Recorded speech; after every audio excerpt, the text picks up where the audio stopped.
అందరికీ నమస్కారము. ఈరోజు వైఎస్ఆర్ పార్టీకి సంబంధించిన వాళ్ళు కొన్ని వీధి నాటకాలు మొదలుపెట్టినారు. యువత మీద ఏదో ప్రేమ ఉన్నట్టు ఈరోజు చేసే కొన్ని ప్రోగ్రామ్స్ అని చెప్పి నేను తెలుపుకుంటున్నాను. వాస్తవంగా కూటమి ప్రభుత్వము యువతకి మంచి చేస్తుంటే వీళ్ళు మాత్రం దుష్ప్రచారం చేస్తూ ఆ పార్టీ చనిపోయే పార్టీని కాపాడుకునే దాని కొరకే ఇటువంటి పొలిటికల్ డ్రామాలు చేస్తున్నారని చెప్పి నేను తెలుపుకుంటున్నాను. వాస్తవంగా కొందరు పిల్లలు జరిగిన మేలు గురించి కొన్ని వీడియోస్ రిలీజ్ చేశారు. వాళ్ళే దయచేసి అది చూడాలా అని చెప్పి నేను తెలుపుకుంటున్నాను. ఎంత మంచి జరుగుతుందో కూటమి ప్రభుత్వం ద్వారా పిల్లలు డైరెక్ట్గా వాళ్ళు చెప్పిన మాట ఈ వీడియో ద్వారా చూడాలని చెప్పి నేను కోరుకుంటున్నాను. లాస్ట్ గవర్నమెంట్లో మాకు second year third year fees ఏమీ పడలేదు. ఈ లేటెస్ట్ ఎన్డీఏ గవర్నమెంట్లో second year third year fees అన్ని కంప్లీట్ అయినాయి. సో థ్యాంక్స్ లోకేష్ గారు. నేను KKR and KSR institute of technology and sciences లో బీటెక్ చదువుతున్నాను. జగన్ గవర్నమెంట్ ఉన్నప్పుడు సెకండ్ ఇయర్ లో కూడా అమౌంట్ పడకుండా మేము ప్రాబ్లమ్స్ అనేవి ఫేస్ చేసాం. మేము ఇబ్బంది పడ్డాము, మా పేరెంట్స్ ఇబ్బంది పడ్డాము. ఇప్పుడు లోకేష్ సార్ ఎడ్యుకేషనల్ మినిస్టర్ అయిన తర్వాత సెకండ్ ఇయర్ లో వేయాల్సిన అమౌంట్ తో సహా థర్డ్ ఇయర్ సెకండ్ ఇయర్ మొత్తం కాలేజ్ అకౌంట్స్ లో క్రెడిట్ చేశారు. సో ఇప్పుడు మాకు ప్రాబ్లమ్స్ ఏం లేవు. థ్యాంక్ యూ లోకేష్ అన్న. గత ప్రభుత్వంలో జేవిడి అమౌంట్ అనేది పడలేదు. Third year and final year రెండు టర్మ్స్ పడలేదు. ఇప్పుడు కూటమి ప్రభుత్వం ఏర్పడిన దగ్గర నుంచి ఫైనల్ ఇయర్ ప్లస్ మళ్ళీ third year second year amounts అనేవి జేవిడి అమౌంట్స్ అనేవి డైరెక్ట్ బ్యాంక్ పడిపోయినాయి, కాలేజీకి పడిపోయినాయి. డైరెక్ట్ మా తల్లిదండ్రులకు కూడా కొంచెం బర్డెన్ తగ్గించినందుకు నారా లోకేష్ అన్న మన ఎడ్యుకేషన్ మినిస్టర్ కి థ్యాంక్ యూ. లాస్ట్ గవర్నమెంట్లో మాకు సెకండ్ ఇయర్ సో క్లియర్గా ఇంతకుముందు వైఎస్ఆర్ ప్రభుత్వం ఉన్నప్పుడు ఐపాక్ టీం నుంచి పెట్టి కొందరు చేత డ్రామాలు చేయించేవాళ్ళు. అట్లా కాదు, ఇది యాక్చువల్ స్టూడెంట్స్. సో ఇవి క్రాస్ చెక్ కూడా చేసుకోవచ్చు. ఒకసారి ఆ డిఫరెన్స్ మీరు తెలుసుకోవాలా అని చెప్పి నేను తెలుపుకుంటూ, ఈరోజు వైఎస్ఆర్ పార్టీ వాళ్ళు ఎక్కడెక్కడ ధర్నాలు చేయాలని చెప్పి వాళ్ళు ట్రై చేసిన యాక్చువల్ స్టూడెంట్స్ని యూత్ని తేలేకపోయినారు. మీరు అక్కడ చూస్తే ధర్నాల్లో చాలా మంది ఏజ్డ్ వాళ్ళని తీసుకొని వచ్చినారు. సో క్లియర్గా అది పొలిటికల్ డ్రామా అని మనకు అర్థమవుతా ఉంది. కానీ నేను ఈరోజు ఆంధ్ర రాష్ట్రానికి ఒకటి గుర్తు చేయాలని అనుకుంటున్నాను. గతంలో ఏ ఒక్క పొలిటికల్ ప్రోగ్రామ్ చేయాలన్నా కానీ ఇళ్లల్లో హౌస్ అరెస్టులు చేసి మా నాయకుల్ని ఇబ్బంది పెట్టేవాళ్ళు. కానీ ఈరోజు స్వేచ్ఛగా వాళ్ళకి చేసుకునే విధంగా ఈ ప్రభుత్వం కూటమి ప్రభుత్వము వాళ్ళకి ఇచ్చింది. సో ఇది డిఫరెన్స్ పరిపాలనలో. అంత ఫ్రీడమ్ ఇచ్చినా కానీ ఎక్కువ మంది రాకుండా అనేక దగ్గరలో అనేక జిల్లాల్లో విలువెలలాడుతుంది ఆ ప్రోగ్రామ్ అని చెప్పి నేను తెలుపుకుంటూ, తమాషా ఏంది అని అంటే ఈరోజు ఫీజు రియంబర్స్మెంట్ మీద one of their main agenda. Fee reimbursement పైన మీరు చూస్తే గతంలో జగన్మోహన్ రెడ్డి 800 కోట్లు ఇవ్వని డబ్బు ఇప్పుడు కూటమి ప్రభుత్వము క్లియర్ చేసింది అని చెప్పి నేను తెలుపుకుంటున్నాను. సో వాళ్ళు ఈరోజు పెట్టే మెయిన్ పాయింటే వాళ్ళ ఫెయిల్యూరే, ఆ ఫెయిల్యూర్నే కూటమి ప్రభుత్వం కవర్ చేసింది అని చెప్పి తెలుపుకుంటూ, అన్నిటికన్నా తమాషా అయింది ఏంటంటే గుడ్డులకి 200 కోట్లు బాకీ పెట్టినారు. చిక్కీలు, పిల్లలకి ఇచ్చే చిక్కీలు 60 కోట్లు బాకీ పెట్టినారు. ఆయాలకి నైట్ వాచ్మెన్లకి 65 కోట్లు బాకీ. క్లీనింగ్ మెటీరియల్ దాదాపు 2023 డిసెంబర్ నుంచి పెండింగ్ పెట్టినారు. ఇవన్నీ కలిపి మళ్ళా ఇంకొక 352 కోట్లు కూడా ఇప్పుడు పేమెంట్ చేయటం జరిగింది. అంటే టోటల్గా జగన్మోహన్ రెడ్డి పెట్టిపోయిన డ్యూస్ 1152 కోట్లు ఈ ప్రభుత్వము క్లియర్ చేసింది. ఇది వాస్తవము. వాళ్ళు చేసే డ్రామా దయచేసి ప్రజలు గుర్తించాలా అని చెప్పి నేను కోరుకుంటున్నాను. ఇప్పుడు మనం 5 సంవత్సరాల క్రితం పోతే గతంలో వైసీపీ ప్రభుత్వం అధికారంలోకి రాగానే బిజినెస్ వాళ్ళ మీద పొలిటికల్ టెర్రరిజం చేయటం కూడా జరిగింది. సో ఒక బిజినెస్ మ్యాన్ కూడా చెప్పినాడు, ఇటువంటి రకమైన టెర్రరిజం బిజినెస్ వాళ్ళ మీద మేము చూడలేదు, దిస్ ఇస్ పొలిటికల్ టెర్రరిజము, ఇది ఎకనామిక్ టెర్రరిజం మా మీద చేస్తున్నారు అని చెప్పి కూడా అప్పుడు మీరు చూస్తే గత పాత మీడియాలో మనం చూడొచ్చు. దాదాపు 1,80,000 కోట్ల ఇన్వెస్ట్మెంట్ అప్పుడు మేము పెడతాము అని చెప్పి ఒప్పుకున్న కంపెనీలు ఆంధ్రప్రదేశ్ని వదిలిపెట్టి వెళ్ళిపోయినాయి. అది గతంలో జరిగిన 5 సంవత్సరాల క్రితం జరిగినది. ఒకసారి నేను గుర్తు చేస్తున్నాను. కేంద్ర ప్రభుత్వం సర్వేల ప్రకారము పట్టభద్రుల నిరుద్యోగము 24% జగన్మోహన్ రెడ్డి పాలనలో చేరింది. అది భారతదేశంలో ఫస్ట్ స్థానం అన్ఎంప్లాయ్మెంట్లో. సో ఫస్ట్ ప్లేస్ ఎక్కడొచ్చింది మనకి? అన్ఎంప్లాయ్మెంట్లో తెప్పించినాడు గతంలో యూత్లో జగన్మోహన్ రెడ్డి అని చెప్పి నేను తెలుపుకుంటున్నాను. అదేవిధంగా మీరు చూస్తే ఎన్సిఆర్బి, ఇది కూడా సెంట్రల్ గవర్నమెంట్ రిపోర్టే. ఈ రిపోర్ట్లో 2100 మంది నిరుద్యోగులు యువత ఆత్మహత్య చేసుకున్నట్టు ఆ రిపోర్ట్లో కూడా రావటం జరిగింది. ఇది కూడా భారతదేశంలో one of the highest number అని చెప్పి మన గతంలో మనం తెలుపుకుంటున్నాం. జగన్మోహన్ రెడ్డి పరిపాలనలో మీరు చూస్తే ఎక్కడ పట్టినా గాంజాయి, డ్రగ్స్ దొరుకుతా యువత భవిష్యత్తుతో, యువత ఆరోగ్యాలతో ఏ విధంగా ఆడుకున్నారో ఒకసారి అవంతా కూడా మనం గుర్తుపెట్టుకోవాలా అని చెప్పి నేను తెలుపుకుంటున్నాను. 2014-19 గత తెలుగుదేశం ప్రభుత్వంలో దాదాపు 12 లక్షల మందికి అప్పుడు ఉద్యోగాలు కలిగించినట్టు మనకి క్లియర్గా రికార్డ్స్లో కనపడతా ఉన్నాయి. 2014లో కేవలము 5,000 మంది ఐటీ ఉద్యోగులు ఆంధ్ర రాష్ట్రంలో ఉంటే మన మంత్రి అప్పుడు లోకేష్ గారు దాదాపు 35,000 మందికి తీసుకోబోయినారు. అంటే ఇన్ షార్ట్ స్పాన్ అంత డెవలప్మెంట్ ఐటీ ఇండస్ట్రీలో కూడా గతంలో కనపడింది, మనకి కళ్ళగట్టినట్టు కనపడుతుంది. ఇప్పుడు ఈ షార్ట్ పీరియడ్లో ఈ కూటమి ప్రభుత్వం రాగానే ఈ షార్ట్ పీరియడ్లో కూడా దాదాపు 16,347 ఉద్యోగాలు ఇప్పుడు త్వరలో కల్పిపోతున్నారు. లోకేష్ గారు దానికి ప్రకటన కూడా ఇవ్వటం జరిగింది. 6,100 పోలీస్ కానిస్టేబుల్స్ కూడా ఇప్పుడు నియామకం చేయబోతూ ఉన్నారు. సో ఇది డిఫరెన్స్. అదే జగన్మోహన్ రెడ్డి గారి టైంలో మీరు చూస్తే ఒక్క డిఎస్సి కూడా పెట్టలేదు టీచర్లను తీసుకునేదాంతో. చంద్రబాబు నాయుడు గారు ముఖ్యమంత్రి ఉండే కాలం అంతా మనం లెక్క ఇస్తే 1,80,000 మంది ఉపాధ్యాయులకి ఉద్యోగాలు ఇస్తే ఒక్క డిఎస్సి అన్న పెట్టేవా జగన్మోహన్ రెడ్డి? నేను ఈరోజు సూటిగా ప్రశ్నిస్తున్నాను. ఒక్కరిని కూడా మీ 5 సంవత్సరాల్లో మీరు డిఎస్సి పెట్టి తీసుకోకుండా ఈరోజు ఈ వీధి నాటకాలు చేయటము ఎంతవరకు కరెక్టు అని చెప్పి నేను ఈరోజు సూటిగా ప్రశ్నిస్తున్నాను.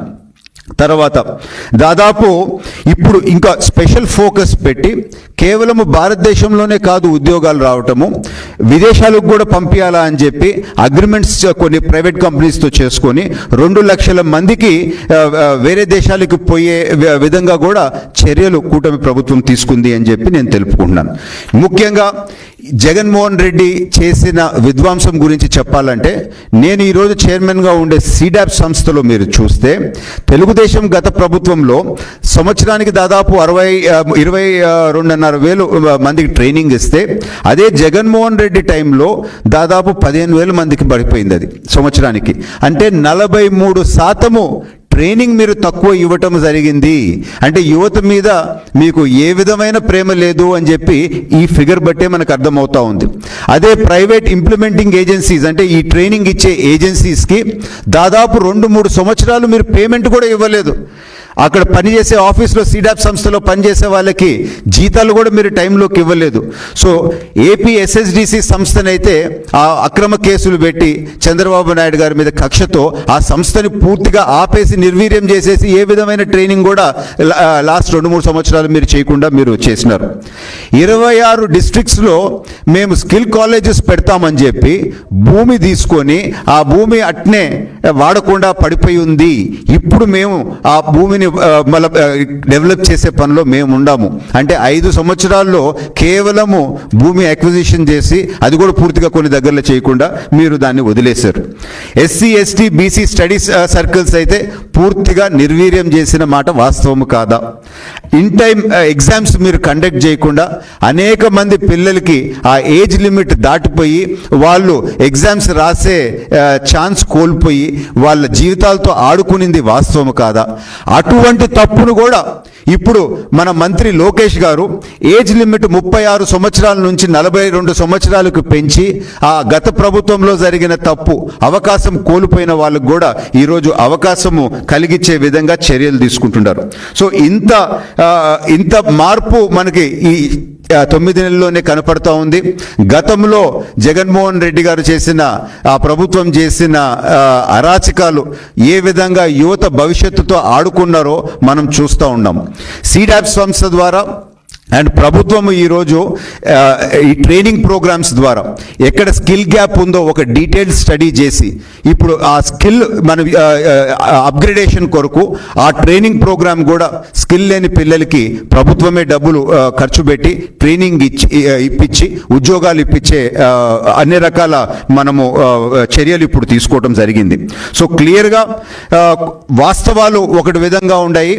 ఆ పార్టీ వైసీపీ పార్టీ మూతబడకుండా కాపాడుకునే దాని కొరకు ఈరోజు యువత మీద కపట ప్రేమ చూపిస్తూ ఈ వీధి నాటకము ఆడుతున్నారు అని చెప్పి మాత్రము ఈ వాస్తవాలు బట్టి మనకి అర్థమవుతా ఉంది అని చెప్పి నేను తెలుపుకుంటున్నాను.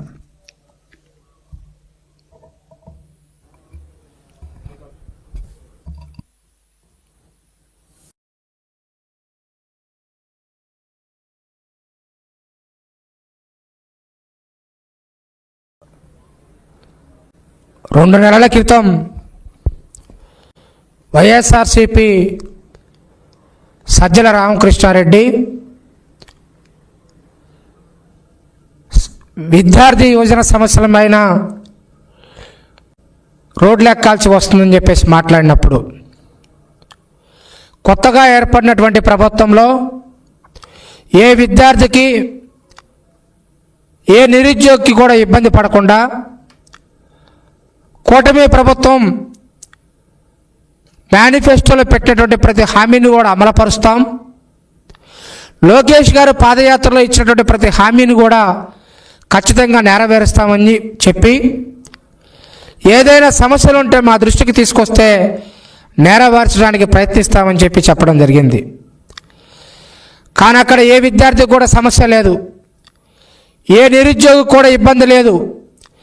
రాష్ట్రం ప్రశాంతంగా ఉంది, విద్యార్థులు ప్రశాంతంగా చదువుకుంటూ ఉన్నారు. కానీ రాష్ట్రంలో అమాయకులైనటువంటి విద్యార్థుల్ని, యువకుల్ని, నిరుద్యోగుల్ని రెచ్చగొట్టి పబ్బం గడుపుకోవాలన్నటువంటి ఉద్దేశంతో కొంతమంది వైఎస్ఆర్సిపి రాజకీయ నిరుద్యోగులు యువపౌరు అని చెప్పేసి ఆ రోజు ప్రకటించారు. ఆ యువపౌరు యూటర్న్లు, టీటర్న్లు, వైటర్న్లు తీసుకొని ఒక 3 నెలలకి ఫీజు పోరని చెప్పేసి నిన్న మొన్నటి దాకా పోస్టర్లు విడుదల చేశారు. మేము చెప్పాం, వైఎస్ఆర్సిపి పార్టీ పేద విద్యార్థులకు చేసినటువంటి అన్యాయం పైన 9 నెలల్లో లోకేష్ బాబు గారు చేస్తున్నటువంటి విద్యారంగం కానీ, యువకుల కోసం, విద్యార్థులు, నిరుద్యోగుల కోసం లోకేష్ బాబు గారు చేస్తున్నటువంటి ప్రక్షాళనకు మరి చర్చిద్దాం, టైం చెప్పండి, ప్లేస్ చెప్పండి అని చెప్పేసి తెలుగుదేశం పార్టీలో ఉన్నటువంటి అందరం కూడా సవాలు విసిరితే ఇప్పటి వరకు ఎవరు స్పందించకపోగా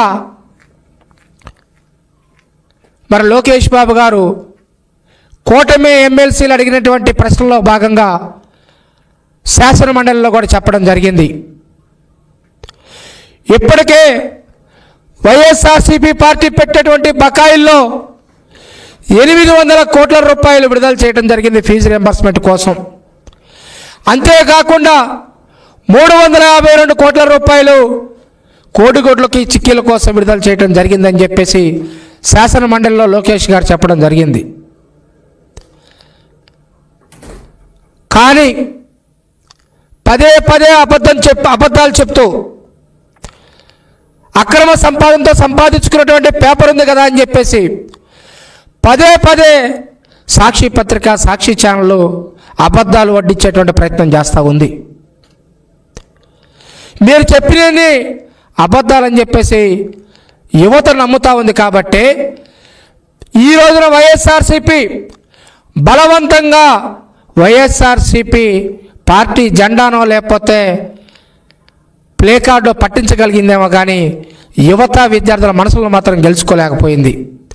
అందుకు సాక్ష్యం ఈ రోజున విశాఖపట్నంలో కొందరు విద్యార్థులు, ఒక 5-6 తెలుసో తెలియక అమాయకులు ర్యాలీకి వెళ్తే ఆ ర్యాలీలో పాల్గొన్నటువంటి విద్యార్థులను సైతం కూటమికి జై కొట్టే విధంగా విద్యారంగాన్ని ప్రక్షాళన చేసినటువంటి వ్యక్తి లోకేష్ గారు. అన్న ఒక్క నిమిషం ప్లే చేయండి. 9 నెలల్లో లోకేష్ గారు చేసినటువంటి ప్రక్షాళనకి ఇది తార్కాణం. బలవంతంగా వాళ్ళు ప్లే కార్డులు పట్టించారేమో కానీ వాళ్ళ మనసుల్లో మాత్రం కూటమి ప్రభుత్వం ఉంది. లోకేష్ గారు తీసుకున్నటువంటి చర్యల వల్ల జరిగినటువంటి ప్రక్షాళనలో మార్పు కారణంగానే ఈ రోజున ప్లే కార్డు వైసీపీ అయినప్పుడు కూడా వారి మనసులో లోకేష్ బాబు గారు ఉన్నారు.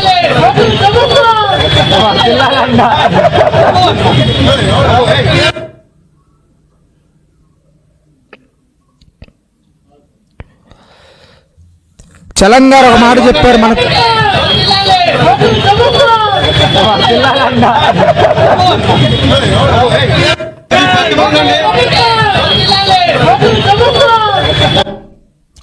చూడండి, వాళ్ళందరూ కూడా బలవంతంగా అలాంటి ప్లే కార్డు పట్టుకున్నారేమో కానీ ఫేక్ కార్డు వాళ్ళ నిండు మనసుతోటి లోకేష్ బాబు గారి 9 నెలల్లో చేసిన ప్రక్షాళనకి గ్రాటిట్యూడ్ తోటి కూటమి ప్రభుత్వం జిందాబాద్ అన్నారు. అది లోకేష్ బాబు గారికి గొప్పతనం. అందుకని ఈ సందర్భంగా నేను ఒక మాటను గుర్తు చేయదలుచుకున్న. చలం గారు ఎప్పుడు ఒక మాట చెప్తూ ఉంటారు, ఏది తప్పో ఏది ఒప్పో మీ అంతరాత్మ చెబుతూనే ఉంటుంది, తెలియదనటం ఆత్మవంచన మాత్రమే.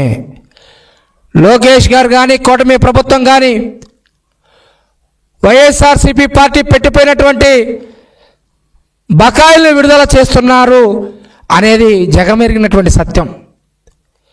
కానీ ఏమీ తెలియనట్టు జగన్మోహన్ రెడ్డి మరొకసారి ఆత్మవంచనకు గురి చేసేటువంటి ప్రయత్నం చేస్తూ ఉన్నాడు. అంతేకాకుండా ఏదైతే మోసం, దగ్గ, అబద్ధాలు, అవినీతి, అరాచకాలు అనేటువంటి పునాదుల మీద పుట్టినటువంటి పార్టీ వైఎస్ఆర్సీపీ పార్టీ. అందుకోసమే వివేకానంద రెడ్డి గారిని చంపి తర్వాత విగ్రహాలు పెట్టి పూలదండలేసి దండాలు పెట్టి మరి ఏ విధంగానైతే రాష్ట్రాన్ని నమ్మించాలని చూశాడు. కరెంటు ఛార్జీలు 22 సార్లు పెంచి కరెంటు ఛార్జీల మీద ధర్నాలు చేస్తాను, నిరసనలు చేస్తానని చెప్పేసి మాట్లాడాడు. అదేవిధంగా నేడు కూడా తానే తప్పులు చేసి తను చేసినటువంటి తప్పు మీద తానే నిరసన తెలియజేసుకునేటువంటి ఏకైక నాయకుడు జగన్మోహన్ రెడ్డిగా మిగిలిపోతాడు. చరిత్రలో ఏకైక పార్టీ కూడా వైఎస్ఆర్సీపీ పార్టీ మాత్రమే మిగిలిపోతుంది. కాబట్టి వైఎస్ఆర్సీపీ పార్టీ ఏదో తన పార్టీని బతికించుకోవడం కోసమో లేకుంటే తన పార్టీలో ఉన్నటువంటి రాజకీయ నిరుద్యోగుల కోసమో చేసినటువంటి నిరసనగా భావించి విద్యార్థులు కానీ వారి తల్లిదండ్రులు కానీ ఎవరు కూడా స్పందించకపోవటం అందరం కూడా గమనించాల్సినటువంటి అంశం. అంతేకాకుండా 2,30,000 ఉద్యోగాలు భర్తీ చేస్తానన్నాడు, జాబ్ క్యాలెండర్ అన్నాడు, డిఎస్సీలు అన్నాడు. ఒక్క డిఎస్సీ వేయలేదు. 2,30,000 ఉద్యోగాల ఒక్క ఉద్యోగం భర్తీ చేయలేదు. అసలు జాబ్ క్యాలెండర్ ప్రకటించలేదు. కాబట్టి నీకు 11 సీట్లు ఇచ్చారు. పదే అబద్ధాలు చెప్తే నిజాలని చెప్పేసి నమ్ముతారనుకోవటం అది నీ భ్రమ అని చెప్పేసి తెలియజేస్తా ఉన్నాను. 16 లక్షల మందికి చంద్రబాబు నాయుడు గారు 2014 నుంచి 2019 వరకు ఫీజు రింబర్స్మెంట్ చెల్లిస్తే నువ్వు అధికారంలోకి వచ్చిన తర్వాత దాన్ని 9 కోట్లకు కుదించి 9 లక్షల మంది కుదించి 7 లక్షల మందికి ఎగనామం పెట్టావు. ఇస్తానని చెప్పినటువంటి 9 లక్షల మంది పేద విద్యార్థుల్లో కూడా 4,350 కోట్ల రూపాయల ఫీజు బకాయిలు పెడితే దాంట్లో లోకేష్ బాబు గారు 800 కోట్ల ఫీజు బకాయిలు చెల్లిస్తే నీవు తప్పు చేసి నీవు బకాయి పెట్టి కూటమి ప్రభుత్వం మీదకి నెట్టేసినటువంటి ప్రయత్నం ఏదైతే చేస్తూ ఉన్నారో దాన్ని విద్యార్థులు తల్లిదండ్రులు అందరూ కూడా గమనించారని చెప్పేసి ఈ సందర్భంగా తెలియజేసుకుంటూ వైఎస్ఆర్సీపీ పార్టీ ఫీజు బకాయిల విషయంలోనైనా సరే లేకుంటే వసతి దీవెన విషయంలోనైనా సరే ఏ విషయంలోనైనా సరే మీరు బహిరంగ చర్చకు రండి, మేము సిద్ధం. అంతేగాని ప్రతిసారి పేపరు ఛానల్ ఉంది కదా అని చెప్పేసి అబద్ధాలు వడ్డిచ్చేటువంటి ప్రయత్నం చేస్తామంటే మాత్రం చూస్తూ ఊరుకోమని చెప్పేసి తెలియజేస్తా ఉన్నాను.